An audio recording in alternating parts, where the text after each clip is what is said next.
Assalamualaikum warahmatullahi wabarakatuh. Bismillah walhamdulillah wassalatu wassalamu ala rasulillah wa ala alihi wa sahbihi wa mawala amma ba'd. Anak-anakku sekalian yang Bapak hormati, berjumpa lagi dengan saya Ahmad Syukron dalam perkuliahan pendidikan agama Islam. Apa kabar semuanya?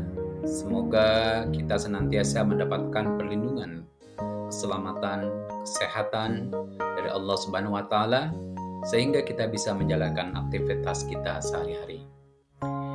Anak-anakku sekalian, hari ini kita memasuki pertemuan keempat. Materi yang ketiga adalah sumber ajaran Islam. Dan untuk itu kita mulai perkuliahan ini sama-sama dengan membaca basmalah. Bismillahirrahmanirrahim. Selanjutnya anak-anak sekalian, capaian pembelajaran lulusan pada perkuliahan ini adalah bertakwa kepada Tuhan yang Maha Esa dan mampu menunjukkan sikap religius. Kemudian, capaian pembelajaran mata kuliah adalah menguasai konsep teoritis pengetahuan Islam, nilai-nilai agama, dan etika, serta mempraktekkannya dalam kehidupan sehari-hari.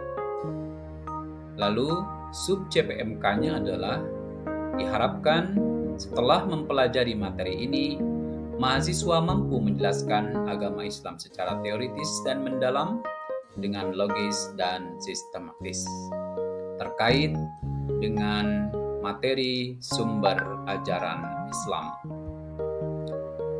Anak-anak sekalian, berikutnya adalah materi kajian yang akan kita pelajari pada pertemuan kali ini. Yang pertama adalah sumber hukum Islam, yang kedua Al-Quran, hadis, ijma', qiyas, dan terakhir penutup.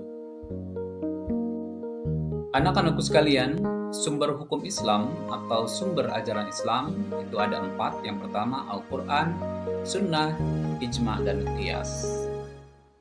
Dari keempat sumber itu, kita akan menjelaskan satu persatu secara singkat. Yang pertama adalah Al-Quran. Secara bahasa, Al-Quran diambil dari kata bahasa Arab, qara'a yaqra'u qira'atan wa qur'anan, artinya adalah bacaan. Kemudian, secara istilah, Al-Quran berarti kalam Allah yang diturunkan kepada Nabi Muhammad SAW melalui perantaraan malaikat Jibril alaihissalam yang menjadi mukjizat bagi Nabi Muhammad SAW, diriwayatkan secara mutawatir, ditulis dalam bentuk mushaf, dimulai dari surat Al-Fatihah, diakhiri oleh surat An-Nas, dan membacanya merupakan ibadah. Sumber hukum Islam yang kedua adalah sunnah atau hadis. Sunnah adalah aktivitas Nabi Muhammad SAW berupa ucapan, perbuatan, ataupun diam dan ketetapan. Komponen sunnah atau hadis ada 3. Yang pertama adalah sanad, merupakan rangkaian kalimat periwayatan. Yang kedua matan adalah isi dari sunnah. Yang ketiga rawi adalah orang yang meriwayatkan hadis. Contohnya, misalnya, haddatsana Amr bin Khalid qala haddatsana Al-Laitsu an Yazid an Abil Khairi an Abdullah bin Amrin radhiyallahu anhuma. Itu merupakan sanad. Kemudian anna rajulan sa'alan nabiyya sallallahu alaihi wasallam ayyul islami khairun. Qala tut'imut ta'ama wa taqra'us salama ala man arafta wa man lam ta'rif. Itu adalah matan atau isi dari hadis tersebut. Kemudian di bagian bawah ada rawahul Bukhari. Nah, rawahul Bukhari ini adalah rawi atau periwayat hadis. Berikutnya adalah ijma'. Ijma' adalah kesepakatan atau konsensus yang dicapai oleh para ulama terkemuka dalam komunitas Islam tentang suatu masalah hukum agama yang tidak diatur secara langsung oleh Al-Quran dan hadis. ijma' dianggap sebagai salah satu sumber hukum Islam dalam tradisi Sunni. Contoh, hasil ijma' adalah penentuan awal Ramadan dan awal Idul Fitri yang didasarkan pada ketentuan melihat bulan. Sumber hukum Islam yang keempat adalah qiyas. Secara harfiah, qiyas berarti analogi atau penyamaan.